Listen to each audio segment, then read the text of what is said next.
the birth of cards. Back in the day, rugby was a little bit like the Wild West. Sure, there were rules, but when it came to discipline, it was all down to the referee's judgment. There were no cards and no formal system, just a whistle and the hope that players would behave. But as rugby got more intense with bigger hits and faster play, it became clear that this old school approach wasn't going to cut it anymore. Something more official was needed. That's when the idea of introducing cards came in. Borrowed straight from football, yellow and red cards were designed to give referees a quick and visible way to deal with foul play. So instead of long chats or confusing hand signals, a card sent a clearer message. Yellow meant a warning and a timeout, while red meant you're done for the day. No confusion, no arguments, just action. At first, yellow cards were seen as a slap on the wrist, but over time, they evolved. That 10-minute trip to the sin bin can completely change a match, because when a team's down a player, space opens up, momentum shifts, and sometimes that's all it takes to swing the scoreboard. As for red cards, they've always been the nuclear option. Throw a punch, tackle dangerously, or do anything reckless, and you're out. A turning point came during the 1987 Rugby World Cup. That's when Hugh Richards of Wales made history by becoming the first player to be sent off in the tournament's history. He threw a punch at a New Zealand player and got one back for his troubles. Then the ref stepped in and showed red. It shocked fans at the time, but it set the standard going forward. Since then, red and yellow cards have become part of the fabric of the game. They've helped bring some order to the chaos, made the game safer, and kept players accountable. Nobody likes seeing a player get sent off, but most agree it's better than letting dangerous play slide.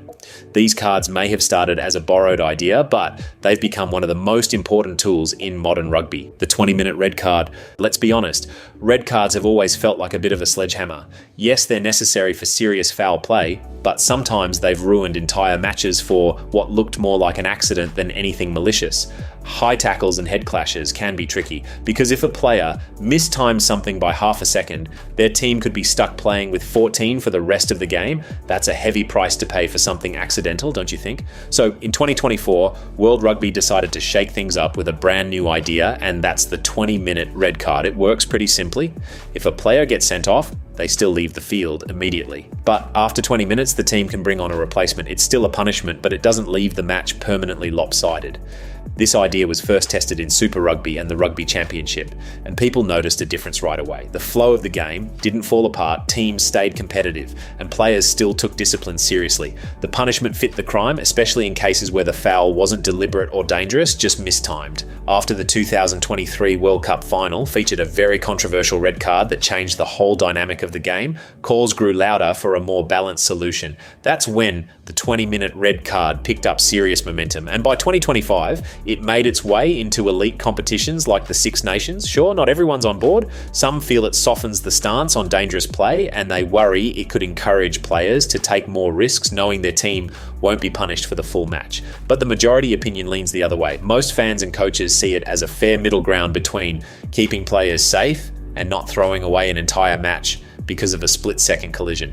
The good thing about the 20-minute red card is that it still sends a message, but it doesn't completely kill the game. It's proof that rugby can evolve without losing its edge. The sport is still tough, still intense, but now it's just a little fairer when things go wrong. Shot clocks and time limits. For the longest time, rugby had a bit of a pacing problem. The action was great when it actually happened, but the breaks in between could feel like forever. Scrums took an eternity to reset, kickers would stand around for what felt like hours adjusting their socks, and line-outs sometimes looked like a team meeting in slow motion. Of course, fans got restless, players lost momentum, and the broadcasters weren't thrilled either.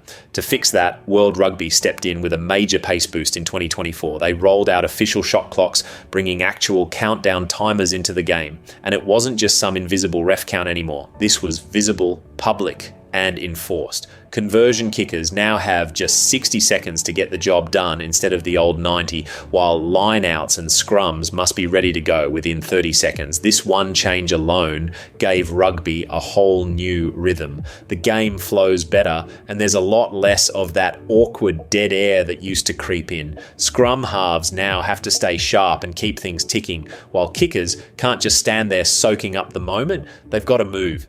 Fans notice the difference almost instantly. There's less waiting, more playing, and way more energy from start to finish. The tempo feels fresher, referees now have a clearer structure to manage time wasting, and the clocks are visible to everyone, which adds a little pressure in the best way. Of course, not everyone played along straight away. Some teams tested the limits, trying cheeky tactics to reset scrums or fake injuries to buy time, but officials crack down fast. You either keep it moving or give up the advantage. And it's not just about speed, it's also about fairness.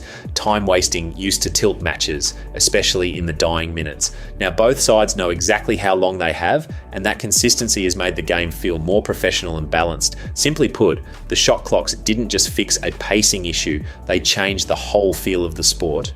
Rugby became tighter, cleaner, and more exciting without losing any of its grit or intensity. Offside and marking law reforms. Kicking is a huge part of rugby, but for years, the offside rules around kicks were kind of a mess. Defenders would hang out in the wrong places, interfere with play, and get away with it more often than they should have. It wasn't just frustrating for attackers, it made games unnecessarily chaotic. By 2024, World Rugby had seen enough, so they stepped in and gave the offside rule around kicking a serious tune-up. Now, any player who's in front of their own teammate when the ball is kicked has to stay at least 10 metres away from the action. They can't move up, can't pressure the catcher, and definitely can't sneak into the play until they're properly put onside. This new rule gave attackers the space they desperately needed, whether they're trying to run it back or just set up a return kick. That extra breathing room means fewer unfair blockages and cleaner phases of play. And for teams that like to counterattack, it opened up a lot of possibilities. But World Rugby didn't stop there. They also made a handy little change to the marking rules inside the 20-second. After catching a restart, a player can now call a mark and earn a free kick, even if the kick didn't come from open play. That gave defenders a new tool to relieve pressure without having to fight through contact or make risky offloads deep in their own territory. Suddenly, teams had to think a lot more about how and where they kicked the ball. A well-placed restart could pin the opposition back or give them an easy out, depending on the accuracy. That made the kicking game more tactical and less about pure distance. And just like that, something that used to cause constant delays and confusion became much smoother. Defenders now have to think twice before crowding a kicker. Attackers have a clearer path to plan their next move, and the entire kicking and chase system became more structured and strategic. These tweaks might not look flashy on paper, but they've cleaned up one of the most cluttered parts of the game. Kicks are still crucial, but now they come with structure, rules, and a fair chance for both sides. Banning dangerous maul techniques. So let's be honest, rugby is rough. That's part of what makes it so great. But there's a fine line between physical and downright dangerous, and one technique that definitely crossed that line was the infamous crocodile roll. The name might make it sound like a wrestling move, but in reality, it's one of the most brutal things you can do at the breakdown. It involves grabbing a player who's jackling for the ball and violently twisting or rolling them out of the ruck. Sounds nasty, right? Well, that's because it is, as it puts the knees, ankles, and shoulders at serious risk. The problem got so bad that players started openly complaining about it. Even coaches called it out, while former players on TV said it needed to go. Eventually, World Rugby agreed, and in 2024, they finally said enough is enough and officially banned the crocodile roll from the game. From that point on, any player caught using the move is immediately penalised. It doesn't matter if it's subtle or full-on WWE, the refs are watching for it and the whistle blows straight away. But that wasn't the only change. Around the same time, officials also made a big adjustment to how mauls are handled. For years, teams got away with turning every maul into a drawn-out, slow-moving tug-of-war. If the maul stopped moving, refs would let it reset once or twice before blowing the whistle. That dragged the game into slow motion and gave teams a loophole to eat up time without really playing. Thankfully, the 2024 update put an end to that. Now, once a maul is stopped, that's it. No second chances. Either recycle the ball quickly or it's turnover time. This simple change added a new sense of urgency to the maul, so teams had to get smarter with how they used it rather than just leaning in and hoping for the best. Together, banning the crocodile roll and tightening up the maul rules sent a clear message: you can still play hard, but you can't play dirty. These tweaks made the breakdown safer, the maul more exciting, and the game as a whole a little cleaner without losing the grit and physicality, of course. Organised scrummaging. The scrum is one of the most iconic parts of the game and easily one of the most misunderstood. For casual fans, it can look like 8 guys just crashing into each other, but for forwards, it's a chess match with muscles. That said, scrums weren't always this organised. In fact, not too long ago, they were an absolute mess. Back in the day, teams stopped caring about hooking the ball with their feet. Instead, it became all about brute force. Just push as hard as you can and hope you bulldoze the other pack backward. And as a result, scrums collapsed constantly, players got hurt, and fans got bored of watching resets. In fact, the whole thing became more of a safety concern than a fair contest. So in 2007, World Rugby stepped in and changed how scrums start. They introduced the crouch, touch, engage sequence to control the collision and line things up properly. Later, this evolved into crouch, bind, set, a rhythm that allowed front rowers to engage safely without smashing into each other like wrecking balls. It wasn't flashy, but it worked. Injuries dropped and scrums became more stable. Then in 2009 came another smart change. If a team ran out of trained front rowers, they couldn't just switch to uncontested scrums and keep all 15 players. Instead, they'd have to play with one less on the field. This stopped teams from gaming the system and made sure uncontested scrums were only used when absolutely necessary. In more recent years, referees have focused on the feed because for too long, scrum halves were tossing the ball straight to their own side like they were bowling in cricket. Now the rule is clear. Feed it straight down the middle. That way the hookers have to actually hook the ball and win it fair and square. All these updates turn the scrum into what it was always meant to be, a fair, physical, technical part of the game. It's still tough, it's still messy, but it's safer, more balanced and way more enjoyable to watch. And for the front row warriors, it's once again a true test of skill, timing and strength. Protecting the scrum half. If there's one player who never stops moving, it's the scrum half. Always buzzing around the breakdown, barking orders, scooping up loose balls, and trying to keep everything ticking. But for years, that job came with one major problem. They were wide open to be clobbered. Scrum halves would crouch to grab the ball at the back of a ruck or a maul, only to get smashed by defenders who were just a bit too eager. It slowed down the game, caused silly turnovers, and let's be honest, wasn't always safe. Honestly, it made an already tough job feel like a tightrope walk. So in 2025, World Rugby made a simple but important call. If the ball's still at the base, defenders can't touch the 9. Not even a bump, not even a sneaky little arm grab. The moment the 9 gets into position, they're off limits until they actually play the ball. This new rule created an instant ripple effect. Teams that used to wait for a chance to pressure the 9 suddenly had to back off and rethink their timing. It gave scrum halves a clean platform to pass, kick, or make a quick dart themselves. No more scrambling under pressure or getting blindsided. And the results have been pretty clear. Rucks are cleaner, the passes are sharper, and the ball is moving faster across the back line.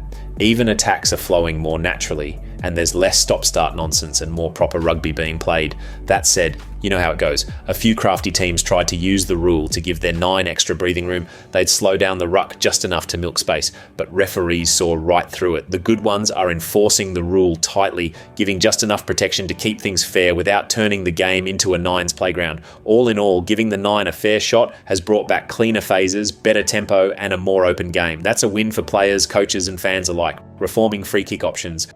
For a long time, free kicks in rugby felt like a weird pause button. Teams would earn one, then immediately choose to take a scrum. Not because they wanted a contest, but because they knew it could slow the game down, chew up time, and let everyone take a breather. Unfortunately, it became a little too much of a tactical loophole, as free kicks weren't about speed or creativity anymore. They turned into reset buttons that disrupted momentum. And for fans, let's be honest, watching another slow scrum get set was the opposite of exciting. So in 2024, World Rugby decided it was time to shake things up. From that point on, teams were no longer allowed to pick a scrum after a free kick. Instead, you've got 2 choices. You either tap and go or kick the ball. That's it. Simple and clear. That one tweak changed the flow of the game in a big way. Now, when a team wins a free kick, the pressure's on to act fast. Tap and go opens up the chance for quick hands, sniping runs, and surprise breaks, while kicking gives them the option to gain territory or force a line out. Either way, there's no more sitting around and no more deliberate delays. Defensive teams also had to adapt. They couldn't rely on the long scrum reset to regroup. They had to stay alert, stay organised, and expect something quick. That has made rugby games more unpredictable and honestly more fun to watch. Sure, some teams took a little while to get used to it. Not every squad has a tap-and-go strategy ready to go at a moment's notice, but that's kind of the point. This rule forces creativity. It rewards fitness, speed, and smart play instead of just grinding down the clock. It's also helped reduce the total number of scrums per game. That means fewer stoppages, fewer resets, and way more ball in play time. So what looked like a small rule change on paper has actually made a big difference on the pitch. It's cleaner, quicker, and keeps both teams on edge. That's the kind of rugby people love, the fast and fluid kind that's full of chances. TMO adjustments. The TMO, short for television match official, is probably one of the most talked about additions to modern rugby. And depending on who you ask, it's either the savior of fair play or the annoying voice in the ref's ear that slows everything down. But no matter where you stand on it, there's no denying it plays a massive role in today's game. Originally brought in to help with try decisions, the TMO's responsibilities slowly grew over the years. Suddenly they were checking everything from knock-ons to foul play to whether a boot was an inch in touch. And while the idea was good, it quickly turned into a bit of a mess. Matches would get held up while the TMO went through endless replays, freezing frames, zooming in, rewinding, and sometimes still not being able to decide anything clearly. So in 2024, World Rugby stepped in and cleaned it all up. They gave the TMO a much simpler job, which is to focus on the big stuff and stop nitpicking. Now, they're only allowed to step in when there's a clear and obvious error, especially around try-scoring areas or dangerous foul play. That means less time staring at the screen and more time actually playing rugby. Another big improvement came in how red cards are handled. In the past, red card reviews could drag on for days, with legal teams arguing over everything from intent to body angles. It turned into a courtroom saga. Now, things are a lot more straightforward. The disciplinary process is faster, more transparent, and more consistent. Players know what to expect, and referees aren't second-guessing their decisions because of endless post-match fallout. This update also took some of the pressure off the referees on the field. They no longer feel like they have to over-explain everything to the TMO or justify every small call. The focus shifted back to flow and trust, which is what the game needed. Of course, it's not all perfect. Fans still get frustrated when TMOs interrupt the rhythm or when camera angles miss the key moment. But overall, these changes have made the system far less intrusive and a lot more useful. Instead of being the center of attention, the TMO is now doing what it was always meant to do, and that's to help the officials keep things fair, honest, and under control without getting in the way. Technology on the field, smart balls, and future tools. Welcome to the future of rugby, where even the ball is smarter than it used to be. That's right, technology has stepped onto the field in a big way, and it's changing how the game is played, watched, and officiated. And one of the most exciting innovations lately is the introduction of smart balls. They may look like your average Gilbert or Rhino match ball, but inside these clever little spheres is a microchip. This tiny piece of tech tracks all kinds of useful data in real time. It can tell officials the exact moment the ball is grounded, whether it went forward or not, and even how fast and far it travelled. No more guessing or dodgy angles, just cold, hard data. Smart ball technology was trialled during the 2024 and 2025 Six Nations, and it made quite an impression. In tight moments, like grounding a try just over the line or determining whether a pass was forward, it gave referees reliable info within seconds. Fans at home saw the benefit too, with clearer explanations and fewer controversial slow-motion debates. But here's the thing, this isn't just for show, because as rugby gets faster, more technical and more intense, officials need tools to keep up with the game. The smart ball helps them make decisions quickly and accurately without disrupting the rhythm of play. But it's not about replacing refs with machines, it's about helping them get it right, especially in high pressure games where one bad call could flip the outcome.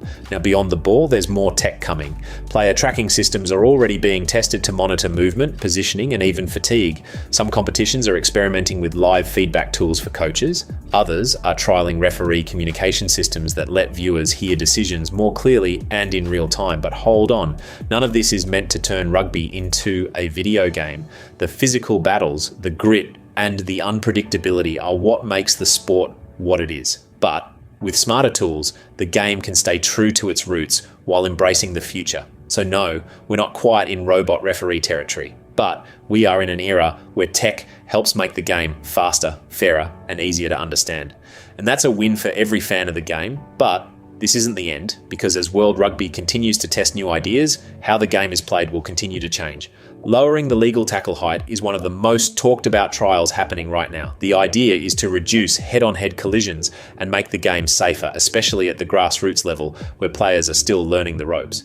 Some competitions have already tried it, forcing tacklers to aim below the sternum. The early signs show fewer concussions and more offloads, which could mean faster, more open play in the long run. Then there's the green card concept. It's not a punishment, but a temporary removal for medical checks. If a player takes a big hit or shows signs of a knock to the head, they're pulled for assessment. The idea is to protect players from themselves and prevent serious injuries from being missed in the heat of the moment. And we haven't even touched the full potential of wearable tech yet.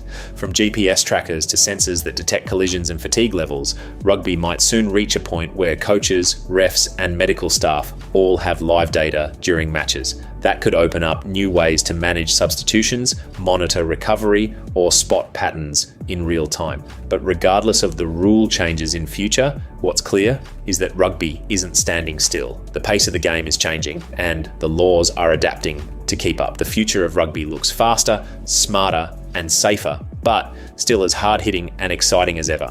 If you enjoyed this, there's plenty more rugby videos in the works. I would greatly appreciate it if you could subscribe. Thanks for watching.